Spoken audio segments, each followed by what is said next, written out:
Assalamu alaikum, I'm Aisha and you're watching Samaa News. Here are today's headlines. Pakistan will lock horns with India in the final of the U19 Asia Cup in Dubai today. Key players for India include Vaibhav Suryavanshi, Vihan Malhotra, Kanishk Chauhan and Deepesh Devendran, while Pakistan will rely on Usman Khan, Samir Minhas, Ali Raza and Abdul Subhan. Pakistan booked their place in the final after an 8-wicket win over Bangladesh in a rain-shortened semi-final, where Abdul Subhan starred with figures of 4 for 20 as Bangladesh were bowled out for 121. India have omitted Test and ODI captain Shubman Gill from their 15-member squad for next year's home ICC Men's T20 World Cup, while wicketkeeper batter Ishan Kishan earned a recall. Gill, who has gone 18 T21 innings without a half-century and missed the recent match against South Africa due to a foot injury, was edged out as selectors opted for a top-order wicketkeeper. Sanju Samson impressed in limited chances, including a brisk 37 alongside Abhishek Sharma in Ahmedabad. A special court in Islamabad has sentenced former Prime Minister Imran Khan and his wife, Bushra Bibi, to a combined 17-year prison term in the Toshakhana-II case. Special Judge Central Shahrukh Arjumand presided over the hearing in Adiala Jail. Bushra Bibi's sentence is 10 years under Section 409 and an additional 7 years under Sections 5, 2 and 47. Imran Khan's sentence is 10 years under Section 409 and 7 years under Sections 5, 2 and 47. Both have been ordered to pay over 16.4 million rupees each. The total combined prison sentence for both stands at 17 years each.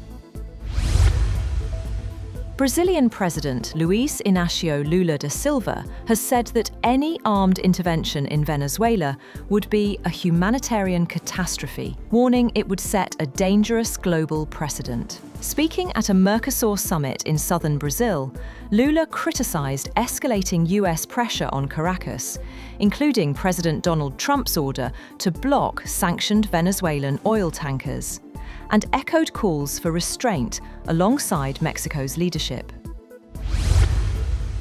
Michaela Benthaus, a 33-year-old German aerospace and mechatronics engineer at the European Space Agency, has become the first wheelchair user to travel beyond the Kármán line, the widely recognized boundary of outer space. Benthaus flew aboard Blue Origin's New Shepard capsule, launching from near Van Horn, Texas. The mission, NS-37, marked Blue Origin's 16th suborbital space tourism flight, highlighting the company's goal of expanding access to space beyond traditional astronaut profiles.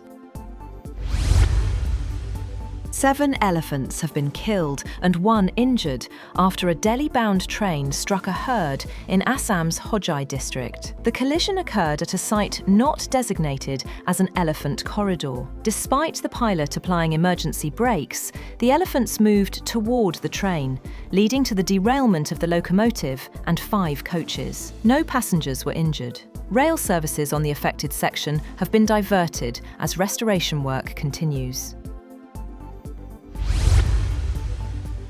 Tens of thousands of Bangladeshi mourners, including the country's interim government leader, attended the funeral of a slain youth leader and election candidate amid tight security.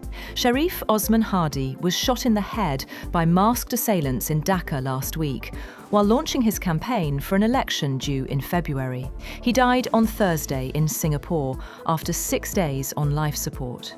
In a rare and symbolic honour, Hadi was laid to rest on the Dhaka University campus, beside the grave of national poet Qazi Nazrul Islam.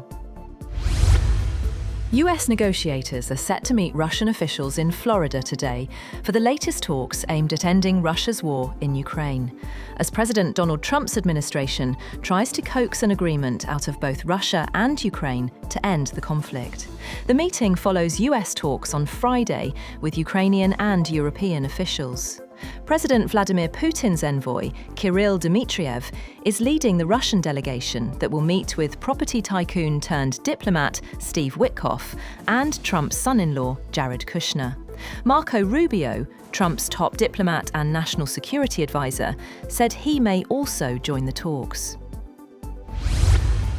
Meanwhile, Ukraine says its drones have struck a Russian oil rig belonging to Lukoil in the Caspian Sea and a military patrol ship near a rig, as Kyiv steps up attacks on Moscow's oil infrastructure. The attack is one of a string of strikes targeting Russian drilling infrastructure in the Caspian Sea in recent weeks, but the first one that the Ukrainian military acknowledged officially. According to the Ukrainian military, a drilling platform of the Filanovsky oil rig was damaged in the attack. The US Justice Department has released thousands of heavily redacted Jeffrey Epstein documents, prominently featuring Bill Clinton, but making scant reference to Donald Trump. The newly released documents include photos and evidence from multiple investigations into Epstein's activities, with former President Clinton appearing in several images, including swimming pool and hot tub photos. The Justice Department emphasized transparency while complying with victim privacy protections. Trump's name and images are largely absent, despite previous releases, including flight manifests listing him as a passenger on Epstein's private plane. The US military has launched large-scale strikes against dozens of Islamic State targets in Syria in retaliation for an attack on American personnel. Defense Secretary Pete Hegseth said the strikes targeted ISIS fighters, infrastructure and weapons sites, and that the operation was Operation Hawkeye Strike. Trump said on social media that the Syrian government fully supported the strikes and that the US was inflicting very serious retaliation. US Central Command said the strikes hit more than 70 targets across central Syria, adding that Jordanian fighter jets supported the operation. Elon Musk's 2018 pay package from Tesla, once worth $56 billion, has been restored by the Delaware Supreme Court, nearly 2 years after a lower court struck down the compensation deal as unfathomable. The ruling overturns a decision that had prompted a furious backlash from Musk and damaged Delaware's business-friendly reputation. It assures Musk greater control over the company, which he has said is his main concern. That's all for now. For more updates, visit www.samaa.tv.